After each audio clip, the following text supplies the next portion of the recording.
Welcome to the finale of Trading Day. The clock is ticking to the deadline and there's still several deals up in the air. We've got so much for you tonight over the next 2 hours. After 7:30, we're going to chat to Rob McCartney from the Hawthorn Football Club and also Stephen Wells from Geelong. There's now, what is that, just under half an hour until that deadline, and we welcome David King and Lee Montagna. Tom. Looking forward to hearing your thoughts a little bit later on, or just after this man, John Ralph from the Herald Sun. The deals are flying. Jordan Clark has a new home. Brings up to speed. It just got a little bit crazy. So we're half an hour to the trade deadline and we might still have bombshells and shocks and revelations. I think it's unlikely. There are still deals in the wind. So Jordan Clark is a Sydney player after Adelaide moved Melbourne's first rounder to the Swans. Only 3 minutes ago, Jordan Clark became a Fremantle player. Darcy Fort is a Lion. John Segler is a Cat. Hawthorn had a crack at Luke Bruce, but he was not interested in heading north. But the Jordan Clark deal, as I reported 10 minutes ago, he gets his way. Fremantle gives up pick 19 and a future third rounder, which was the Geelong demand.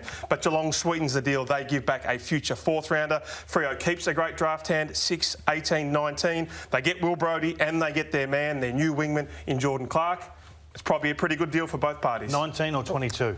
They keep 19, they give up 22 and a future third rounder with a fourth coming back. Well, they got their man. Took a long time. A lot of fighting over 3 spots in the draft, and I know you're big on that, and we'll get to that later. But, you know, the kid wanted to go. He wanted opportunity, and he gets his opportunity now to actually repay the faith that the Fremantle have placed in him. And it's probably a good get for Fremantle. They just need a couple of players to add to that middle part of their list, which we'll go through later on, that in my opinion, is well short of giving them an opportunity to win a flag in the next couple of years. So, Joey, Fremantle were adamant they had to keep hold of pick 19. Why do you think that pick is so valuable to them? Yeah, it's a good point, Tom. It's really valuable because it's the first pick of the second round. And what that means is it's the first pick on day 2, and it means overnight every other club has the opportunity to assess the board, have a look at where they rated players. And if there's a player still on the board that they had rated in the first round, they can work with Fremantle to trade up into the draft, to trade up to pick 19 or to be probably pick 22 by the time the first pick of the second round comes. And that gives Fremantle an opportunity to get some more assets back. It might be a future second or a future third round pick in return for another club to move up a few spots. So to give you an example, 2019, 2 years ago, Devon Robertson was a highly touted first round pick, was still on the board. Brisbane moved up one spot in the draft to get Devon Robertson and gave Port Adelaide a future second round pick in return. So it's actually a valuable pick, pick 19. So that's why Fremantle were adamant they weren't going to give it up, and it gives them a really strong position going into draft night. Bobby Hill, Ralphie, there's been a bit of back and forth in the last couple of hours. Where's that at? Plenty of drama. So here's the state of play. Essendon offered up a future second rounder by itself today for Hill. GWS then tried to secure Luke Bruce as a replacement, but that didn't happen. Now, Collingwood were offering picks, including 27 and a later pick as well. GWS was not interested in that. Hill's management group, Corporate Sports Australia, tells me tonight Hill is desperate to get to Essendon. His partner might still move to Melbourne in coming months. Their baby is a couple of months away. They worry he's a significant flight risk if he does return. They will likely ask for a trade again next year. He broke down today, asking Adrian Dodoro to get a deal done for him. But in the last half hour, GWS football boss Jason McCartney, absolutely resolute. This will not happen, he said. It's not dead. It never really started. He will finish his contract at the club. So there is a risk to it, guys, but they just didn't feel like they could get in any type of player that would allow them some cover for Bobby Hill to leave the club. Yeah, it is an issue that the Giants are short in. They don't have a plethora of small forwards. They've got Brent Daniels, who breaks down a fair bit with injury. Bobby Hill, highly talented youngster. I'm sure they're adamant, and pretty keen to keep him. And we've seen it happen in the past. I mean, I remember Tom Papley, same thing, was desperate to get back to Victoria. Sydney Swans were able to hold firm, talk him around, and he had one of his best years, an All-Australian year. So I think it's possible for the Giants to be able to work with him, keep him, and he's the talented small forward they need. This is a bit different, though. This is a kid who said 3 weeks ago, I couldn't be happier here, and you've put your faith in me with that high draft pick, and I can't wait to repay you. And then with 3 days to go in the trade period, he says, I want out. This is a different circumstance. I think the player has to take some responsibility here, and the management group of that player. It's easy to say, I want out today, and if the deal doesn't get done, going back's awkward. But it's only awkward because of what Bobby's done. So I don't have the same sympathy for the player in this instance. Yeah, so I think in hindsight, what GWS will say is that this bloke wanted to sign a contract a couple of weeks back. Quite clearly the Rory Lobb situation got thrown up, and so it was seen as a possibility that he might be thrown into that. So was it opportunistic? So I think that's something that Corporate Sports Australia in hindsight will consult. Look, he did return midway through the year to be with his partner, and I think he felt like GWS wasn't as overwhelmingly positive about it as maybe was painted to be. And as has been put to me, he's a 21-year-old kid. He's about to have a bub in a couple of months. He wants to be near his cousin. He wants to be near, both of his cousins, of course, Courtney Ugle and also Brad Hill. So let's not bash him up too much. Not bashing him. Yep. And now it's up to GWS to put their loving arms around him and make sure he stays long term. Which they've been looking to do all along. They haven't acted outside of that in any way, shape or form. All of this has come about because of Bobby's choices. So I think it's easy to say, oh, it's difficult now to go back and all these sorts of things, but this has only happened because of the player. And if Bobby plays great football next year, and he might be upset, he plays great football, he gives them very early warning, he has a fantastic season, where you trade into any one of those 10 Victorian clubs and you get a win-win, better than, of course, the pick, which would have been a future second rounder. If it was truly compassionate reasons and that was it, Bobby Hill would have said half an hour ago, I'll go to any Victorian club, just get me back to that state. But he was so adamant that he's got to go to Essendon. In the end, the Giants couldn't get it done. He's a contracted player and he'll be there next year. At least that's how it looks with 25 minutes to go. The ruck merry-go-round, Ralphie, as you chase some stories there. Darcy Fort, Jonathan Segler, Max Lynch. What's happening there? Well, all of them, apart from Max Lynch, are officially at new homes, and we expect that in the next 25 minutes, Max Lynch will find his way to Hawthorn. So Brisbane was able to send pick 50 and their third rounder to Geelong for Darcy Fort. The Cats got pick 41 back. So that got the deal going. They will all be separate components in a deal. So it means the Cats then were able to broker a separate 2-year agreement with John Segler. We're still not sure of the back-end pick there, potentially that third rounder. Haggling over recent days in terms of how much Hawthorn would pay of that. It's now a 2-year deal, so they'll spread that money over 2 years. So Segler's move to Geelong will then free up those picks and the list spot for separate trades with Lynch to the Hawks. Right now, Peter Adams is likely to get to Sydney. Pick 31 on a slide of 12 to 16 is one of those things, but it's taken a lot of time. The deals are done. I suppose, Kingy, the question from looking at the list is, first of all, is Darcy Fort in their best 22 at the Brisbane Lions? Can you see him being the number one ruckman and potentially McInerney forward? And then secondly, is John Segler in the starting 22 for Geelong round 1 next year? I think Segler is. Yeah, I think Segler's a lock. I mean, you're looking for small marginal improvements for the Cats, isn't it? I mean, they've been in the window for a decade. We'll talk about that later on, but they've got a bona fide tap ruckman. When's the last time they had a bona fide tap ruckman? Brad Otten's in. Well, they just signed Stanley for 2 years, didn't they? So they think and Stanley shows he does have a role. Yeah, absolutely. So Jonathan Segler, this deal here, Ralphie, Brisbane's future third, and Hawthorn, sorry, not Brisbane's, Brisbane's future third. Hawthorn will pay some of that money. How much money do we know that Jonathan Segler is making from Hawthorn, and how much is he going to be getting paid by Geelong next year? Well, I think they were prepared to pay $200,000 of his $350,000 deal. Yeah. So it might be that he's got a 2-year deal at $400,000 or $450,000, and they'll pay $200,000 of that. Look, I know that Hawthorn fans will be saying, "Oh, hang on, we've got rats and mice picks," but the whole point is they can upgrade from a 30-year-old with lots of miles on the clock to a 23-year-old in Max Lynch, who we've only seen little bits of, but he looks like he could potentially one day be a first-grade ruckman, and that's a really smart deal. I think the ruck position is so often one man's trash and another man's treasure. Clubs fall in love with that new acquisition. You come in, fresh set of eyes. What can Segler do? Can he pinch hit forward? Can he go down next to Hawkins and do this sort of thing and give us 15 goals for the year while we let Stanley run around and go a little bit taller without having to compromise what they are around the clearance? I love it. I think it's great. I think they haven't given too much. No club's really given up the world for any of these players. So if it doesn't work, it doesn't really bite them long term. And hopefully it allows Blitzarves to just settle and play as a permanent defender. They've now got options with Stanley, Segler. We know Radigalia can pinch hit. And maybe it just settles that Geelong backline that looked a little bit shaky in the final series. So that Tristan Xerri deal to St Kilda seems like it will not go ahead. Right now, North are saying we want a second rounder. St Kilda is potentially offering a third rounder. But it seems, again, with 22 minutes left, that has a long way apart. Again, let's not be categoric, but it doesn't seem like he'll be moving to St Kilda. A second round is a lot for a bloke who's played 12 games in 4 years. Or are they entitled to do that in North Melbourne because he's a contracted player, Joey? Oh, that does seem a lot for me. A second round pick for Tristan Xerri, yet to show himself really that he can make it as an AFL player. I get that he's contracted, so the Kangaroos have the upper hand. But if they don't get him, it does leave St Kilda a little bit thin in the ruck stocks. We know how vital their system is to relying on their rucks. Paddy Ryder's going to be 33, injury-prone. Rowan Marshall's had his issues. It just does leave them a little bit naked in the ruck stocks. I went and had a look at all of his 35 possessions from round 6. It was only in the VFL. It was against Essendon and Brian, who's not a bad ruckman.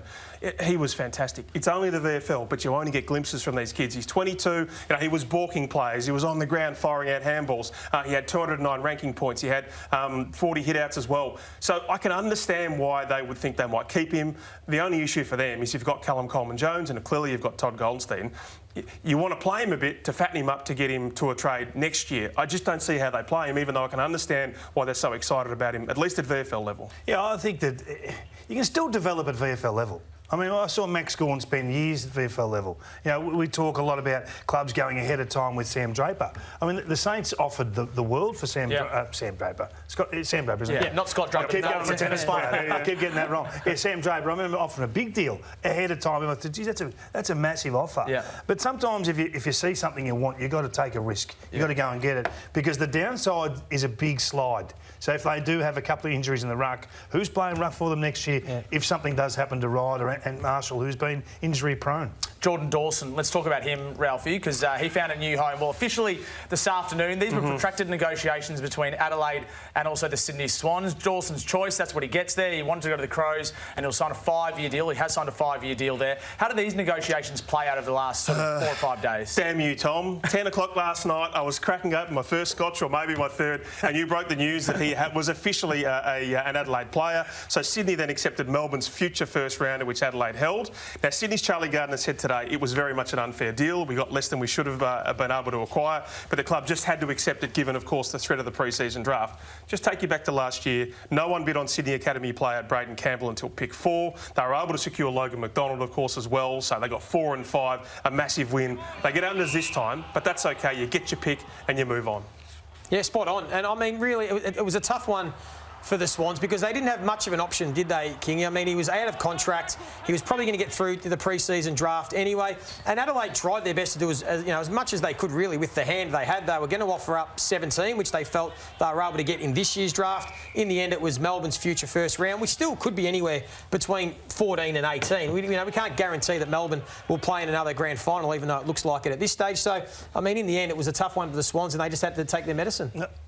I always look at it from the other side. If I'm the Adelaide Crows, I wouldn't have been offering anything. Yeah. So we're walking this guy. Well, they were playing fair, and we're going to keep that pick. That could be 14's a valuable You're a bit more pick. ruthless, though, King. Well, I think that when you're at the bottom of the table, you've got to be a little bit ruthless. I mean, why do you have to be handing out sugar to everyone? I mean, it's just not how it works. And I know you can upset a few, and it might affect some deals down the path. Well, that's part of the game. Yeah. I think if you do that, then all of a sudden you say to the next bloke, we love you, but we only love you enough to give you 2 months of agony until November 25 until we drag you through. So the Crows? For the Crows. Well, the Crows would go to the player and say, look, we want to be the best list we can be as quick as possible, and to get you to walk through the pre-season draft, we hang on to pick 14. Could be a star, could elevate our club quicker than if we give it to Sydney, clearly. So I think it's an easy sell. I think you want to deal in good faith, though, don't you? Because, as you said, you've got to deal with these clubs year on year, and if you come across as... You reckon it'll come back? I reckon it's somewhere along the line it'll come back, and if you've tried to deal in good faith, you'd like to think it'd get returned. I don't think the clubs are that ruthless. They're already disappointed with getting the future first. Yeah. So you reckon just could have disappointed them more and just gave them nothing? If you're going to disappoint them, go big, is my feel. Just some news coming to hand, Ralphie. My information is that 16 and 12 has essentially been agreed upon for the Peter Laddams trade. So now Port Adelaide will have pick 12, the Sydney Swans will have pick 16. But what they're haggling over is this future second or future third round pick that will also go to Port. Do you think that's a fair sort of swap, or do you think Peter Laddams and Port are potentially asking for too much? I think if that happened, Port Adelaide would be really happy. So I looked at one of those deals today, 12 and 16, that slide, and then Sydney's 31 came back to Port Adelaide. Now, that on a points basis was about 22 or 23. Now, that's more than North Melbourne were offering out for Callum Coleman-Jones. I think he's just picked 31, but clearly Port Adelaide right now are playing hardball, and that was always the point of potentially moving him on to get maximum compensation there, given they have Jeremy Finlayson. So the deal will clearly get done, and of course then they'll have a better draft hand at 12. Port Adelaide have done really well from that, whether they get 31 or a future second rounder. Do you like the sound of that, Joey? If you use the points system, I don't like 22 or 23. I don't like using that point system because it's really you're getting the 12th best player in the country or the 16th if you're sliding back. So is that a big difference? Those 4 picks. I think it's a good one for Port Adelaide. To move up to pick 12 in the draft. Swans are obviously playing on tilt. They're a bit angry at what happened with the Jordan Dawson deal, so they might not be playing niceties. I think in the end it seems like something will get done, and it's all pretty fair. Yeah, I think we've talked about this. Is it a buyer's market or a seller's market at the moment? And this selection and this contracted player is a totally different kettle of fish. So the deal will get done. Sydney will be happy. They get that second forward. What it does for their lineup is what we'll get to later on. That ability to have the guy play 30% ruck or 40% ruck and be a deep forward threat is worth more than just an elevation of 4 picks. You talk about playing on tilt. I think Peter Adams will have a point to prove next year, which is fantastic for Sydney. So, grew up loving Port Adelaide, grew up a stone's throw from there. Thought he would play his career there, and then his exit meeting all of a sudden. Now, whatever happened, all of a sudden he realised that he wasn't wanted there. What he's loving, he's going to Sydney, where Dean Cox, the best modern ruckman of all time, would be effectively his ruck coach. Hasn't even had a ruck coach at Port Adelaide. They're open-minded about him playing some ruck, and of course some forward line play as well. I reckon he played pretty well against Port Adelaide next time around. Yeah, absolutely. And Tom Hickey will be 31. I mean, he had a terrific year, Tom Hickey, and still got a couple of good years in the ruck, but then Laddams can transition. And I think that's what a lot of players want in this trade period. They want to go to a club where they're loved and they're valued and they're wanted. And sometimes that's all the difference is between a player not performing to his best and playing at a much higher level, and why we see it so often when they go to another club, because they feel valued. And that's what someone like Peter Laddams would probably want, and he will feel when he gets to the Swans. There's just some news breaking at the moment, Ralphie. So Port Adelaide will get 12 and a future third, Swans get 16. So as you said then, it's the future third rather than the future second. I think that's a fair deal, and I don't think that necessarily pushes very hard in Port Adelaide's favour. I think both clubs win out of that. There we go. That's the deal. We love that. So Peter Laddams joins the Sydney Swans for that deal we just mentioned. Clearly Port wanted him out, Kingy, and they get what they want, and Peter Laddams gets what he wants as well. Well, I think they were happy to lose him, but for the right price. And I think that is... all parties are happy there, I think. So Sydney's third rounder would be about 45. As you said there, 12 and 16, you might get the same player. So ostensibly, if it is Sydney 45... Sydney have done well out of this, I think. Yeah, absolutely. The one thing you miss with the list builds is that this ruckman gets to grow with this young group. Yep. And they can play a lot of football together. It's hard to chop and change when you get those 31-year-old ruckmen come in. They're great for a couple of years, and then you flip to the new model, and you've got to reset again. So that shared experience of having that group come together, I think is a canny selection. And it means now that Scott Lycett absolutely needs to stand up. Now, he's had a great few seasons there. They've got Sam Hayes, who's a really good tap ruckman, a really quality tap ruckman. Jeremy Finlayson's saying that he wants to pinch hit in the ruck, which he's been able to do at times, but you certainly wouldn't want to lose Scott Lycett early on. No, and I think at some stage Sam Hayes had to get his opportunity. We've heard a lot about him. He's now 22 years of age, been on the list for a number of years, big raps. So now we're going to get the chance to see him at some stage, you would think, throughout the next couple of years. So if he is as good as what Port Adelaide is saying, I think that's probably why they've been happy to move Laddams on, because they've still got Lycett in the prime, and they've got a young up-and-coming ruckman who they rate highly. It is the one position you can get wrong. Because if your list is building towards contention, you can go and spend a first-round pick at that stage and get the Darren Jolly type in, or get the Brad Ottens type in and pay a little bit overs when you're there. Just repeating that news, Ralphie, the Peter Laddams deal is done. Yep. The ruck deals are done. Jordan Clark is done. We've got more to come after the break. We're going to talk the Hawthorn Football Club, but on November 24, it's the national draft and the next night as well. As always, you can watch both nights here on Fox Footy. Welcome back to Trading Day. It's a huge month of sport coming up on Foxtel. You don't want to miss any of that. Also, you don't want to miss any of what we're coming up on Trading Day, because we've got Colin Young not far away. He's the manager for Bobby Hill, and Rory Lobb. We'll chat to him, and also later on Rob McCartney from Hawthorn and Stephen Wells from Geelong Football Club. Kingy and Joey want to talk about Hawthorn, but first of all, Max Lynch. Ralphie, give us the latest. That's right. So he will join Hawthorn. This is the bones of the deal. So the Hawks give up the Lions' future third rounder, which they just got, their own future third rounder. They get Lynch, Frio's future third rounder, about 50 again, and Gold Coast's future fourth rounder, which is a very late pick there. So after all of that talk, all of that hot air from Rob McCartney in July, Richie Vandenberg on the first day of the trade period of the Herald Sun, Jeff Kennett's open letter, the Hawks don't get a single deal done that will improve their draft hand, even though they get Lynch in for Segler. So we'll talk to Rob McCartney tonight about that. So I reported last night that the Hawks are very comfortable, and their senior players are comfortable with the conduct of Sam Mitchell. But the players who wanted to go, who were wanted by rivals, Chad Wingard and Luke Breust, had made it very clear all the way through the year they just didn't want to go anywhere. And it still staggers me, guys, that those that were potentially prepared to go, in Tom Mitchell and maybe Jack Gunston and maybe even Jager O'Meara, just didn't have a single taker. It is amazing. Yeah, it is. There's two parts to this. I'm also staggered that a club didn't come after Jager O'Meara or Jack Gunston, a team in the premiership window that you think certainly would make a big difference. Even Tom Mitchell for a club. I mean, this guy just won a best and fairest, was on the fringe of an All-Australian 40 again. Look, I'm surprised that the Hawks weren't able to get any deals done, and I suppose it leaves the big question now is what's their plan? Because clearly Sam Mitchell wanted to get some early draft picks, wants to rebuild, but now they leave themselves in a situation, and we'll touch on it later, where I think they've actually got a relatively good list going forward for next year. But a bit too good. A bit too good. That's the problem, because they might win more games than they probably ideally want. To me, it just highlights the gap between a Hawthorn led by Alistair Clarkson and a Hawthorn not led by Alistair Clarkson. the last couple of weeks. Yeah, the way this has been handled, and you can go back at 6, 8 weeks if you like. But has Clarko not put them in this position a little bit? Handcuffed them a little bit? There's no way that Clarko would have been ringing other coaches and selling his players. There is no... These conversations would have been had, but they would have been had in private. They would have been had... Like Jordan Lewis, like Sam Mitchell. Absolutely. And you may get the same result. It may be ugly. It may involve some level of pain, but it's done with a level of honesty that in the end the player respects. Not at the time, no, but down the path I think they can respect. All these players have been shopped.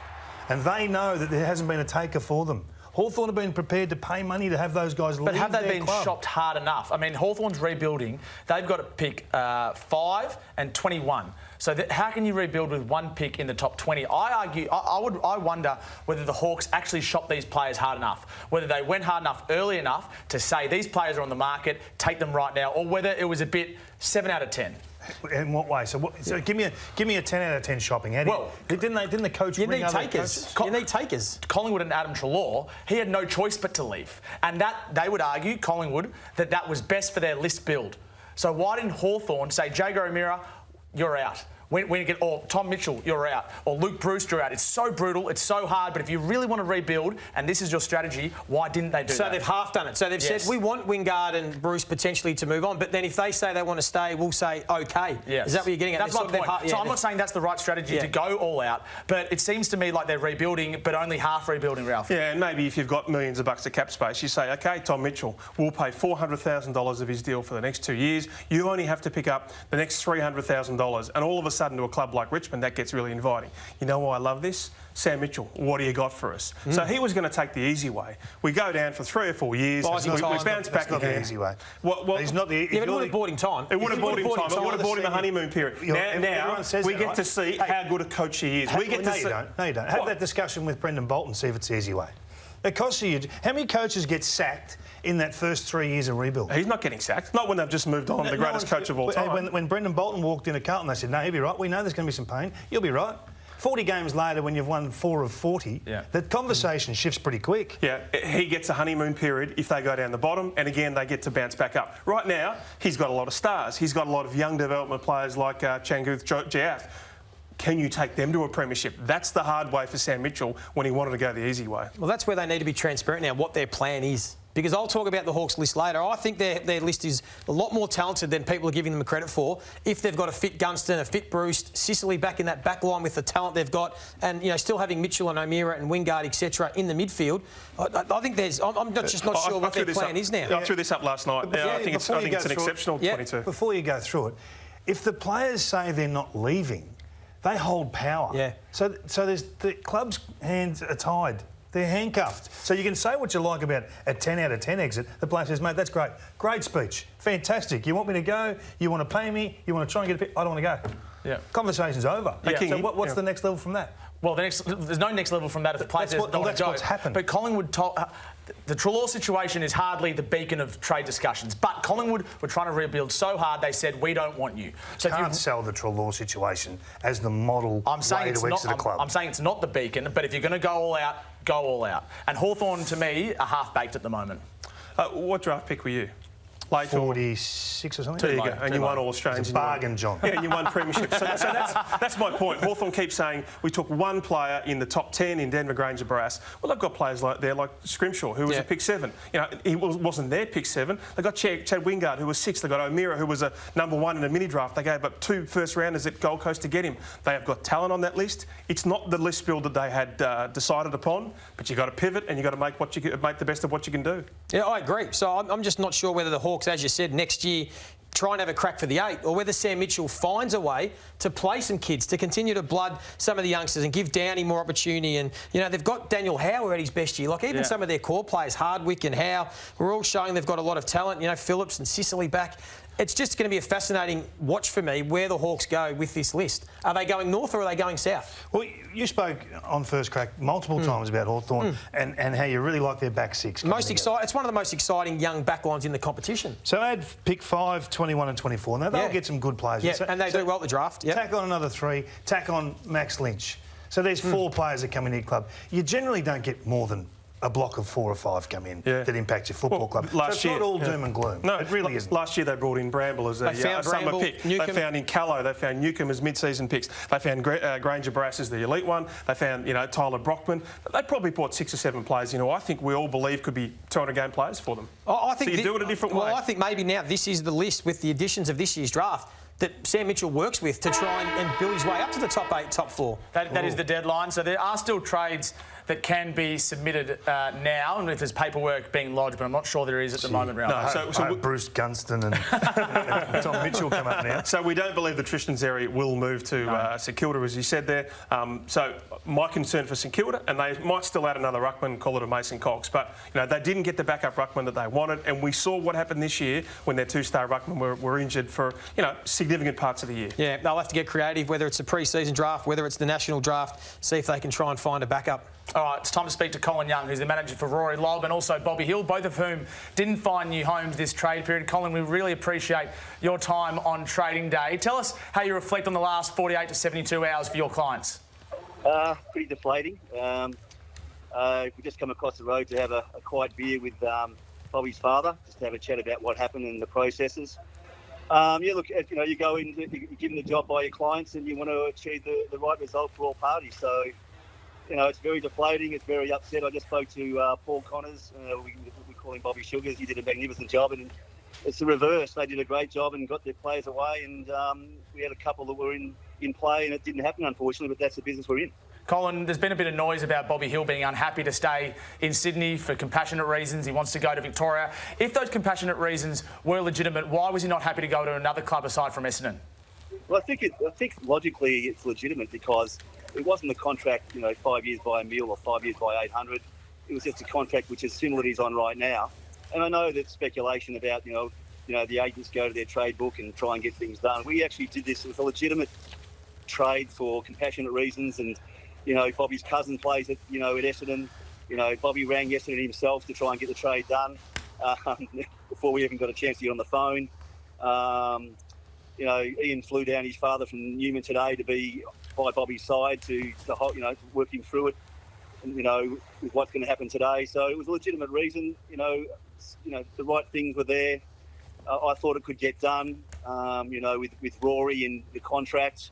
I just thought there was all the right key elements to get this deal done. What happens now? I assume he has to go back to GWS, and is it a fait accompli that he will request a trade in 12 months' time from now? Look, I don't think anything changes. I think Jace was on the radio not long ago saying that, the child's due to be born in December, so I think Bobby will be here with her till at least December. And then, obviously, there's 10 months of the season, so obviously Bobby's pretty deflated right now, and he's going to have a drive to Northern to be with the family tonight. We'll give it 3 or 4 days' time. We'll catch up. We'll see how it all sits. Obviously, he's pretty upset because he done a lot of work himself, talking to relatives and in the Indigenous climate community in Melbourne. So, talking to Brad Gill this morning about it. Even Brad agreed that it was the right thing to get him down to Melbourne. Unfortunately, he wasn't St Kilda, but Enfield. But yeah, no, I think we all know, the panel knows it's a business, and this is going to happen every year. It happened with Dunkley last year, and he won a flag. So, we just move on straight away. We just pick up the pieces. Very deflating, upsetting, but we move on. What did you have to say to the GWS Giants? You weren't able to get Rory Lobb to the Giants, and they didn't let Bobby Hill leave the Giants. So what are you saying to Dave Matthews, the CEO, or Jason McCartney, the head of football, tonight? Oh, look, we haven't had a conversation. I don't think we'll have a conversation. It's probably no need to have a conversation right now. Yeah. And Andrew McDougall is Bobby's direct manager. So Jason and Andrew were on the phone probably only 2 or 3 times over the last 3 or 4 days. So they'll probably touch base in the next couple of days. I just felt there was a deal to be done there. I thought that GWS would love the big forward. They've got a great list. They've put a great list together. They're not far away from it. They had injuries this year. They're really close. Rory could just add to it. Fremantle are on the build. As I think Kingy says, they've got a great future.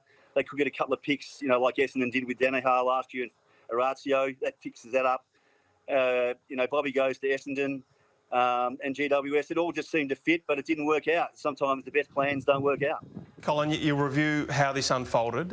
In hindsight, did you give your player enough chance to get to Essendon, given this only really happened on, Friday afternoon when the discussion was made and then Tom broke the story? With Bobby? With Bobby, yep. Look, I think we did. There's been discussions over a long period about Bobby and where he was with partner, with Jace over the year. And I'm not sure if Jace may have heard the back of one of our conversations where I said, I might be able to help with Roy's contract. I think you're going to get a call from Andrew in the next few days. The Zooming and the phoning and all that type of thing. So I thought it was done.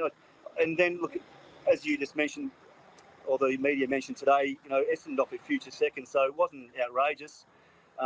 We never got told by GWS whether they wanted a future second and a future third or whatever. So obviously they were strong on keeping him. We would have worked feverishly with Adrian to try and improve the deal to get it done for the well-being of Bobby. Colin, just on the Rory Lobb deal, so $700,000 a year is the numbers that's been thrown around. He was prepared to take a big salary hit or a salary sacrifice to get the deal done. Was it ever close? I mean, you've done such a great deal to get that finance in the first place, but was it ever close with GWS? Look, I'd love to take... If that's...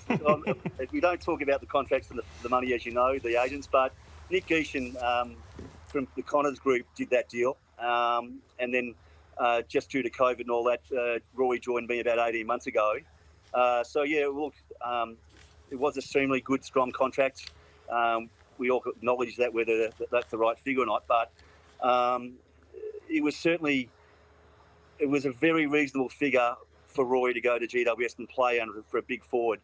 He may have, sometimes we talk about being paid overs, Kingy, and sometimes we're talking about unders.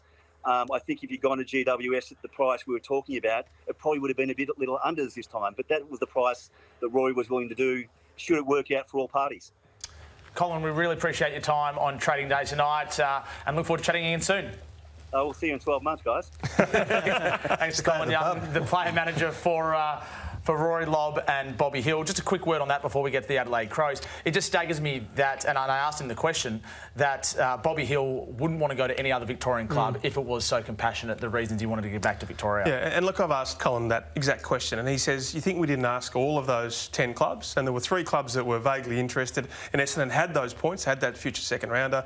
I think in hindsight, clearly they should have made the Collingwood was the club. Collingwood was keen. Collingwood presented to him. Yeah, so there's that, and then there was also the timing. If GWS had 2 more weeks to try and find that small forward. So, yeah, I don't think they nailed their execution perfectly, but it's a pretty tough afternoon there when you've got Ian Hill, his dad, and you're having a beer there and you're trying to say, I'm sorry, mate, we didn't get it done. So maybe in 12 more months. You've got to give the club some ammunition here and some right to hold the player. Yep. I mean, they've invested in that player, they've developed that player, it cost them a high-level pick at the start. Pick 24. The kid's happy up until 4 days ago. I think the Giants did the right thing, by the way. I really do. Unless a deal was favourable to them, I think the Giants did absolutely the right thing. He's got a year left in his contract. They're trying to win a flag. All right, let's get to the clubs. Let's talk about all 18 clubs, and we'll start with the Adelaide Crows. Ralphie, I just want you to repeat what that Jordan Dawson deal is, if you can. Then I'll get Joey and Kingy's thoughts on where the Crows are at. So the Melbourne future first rounder. Now, Melbourne have been pretty temperamental, but I think we all feel they'll finish in the top 4 again. So something between 15 and 18, which probably gets pushed back a few picks by father-son picks, including Marcus Ashcroft's son at Brisbane. So what we're going to do is try and work out what sort of windows are available for these clubs to get to the point where they can contend for a period. What that period is ranges from club to club and where their starting points are. So the Adelaide Crows clearly are at the bottom end of that. They're closer to the start of the rebuild than the end. So I like what they're doing. I like where they're going. So if you look at the last 4 years, they've taken 18 picks in the national draft. They've taken 11 of those in the top 30. That's second most in the competition. So they're getting these picks in. The question is, are they the quality of pick or the quality of player that are going to drive this club up the table and shape games? I like the Jordan Dawson move. I think that he's a skillful player, whether he plays wing, on ball, half back, wherever. Does his game suit Sydney Swans more than it does the Adelaide Crows. How do you mean? Will be a watch. I think the way the Swans play with that space and they run their lanes, and they all get the ability to execute their ball use, it suits him more than any other player in that team because he's a ball user, he's a wonderful left-footed kick.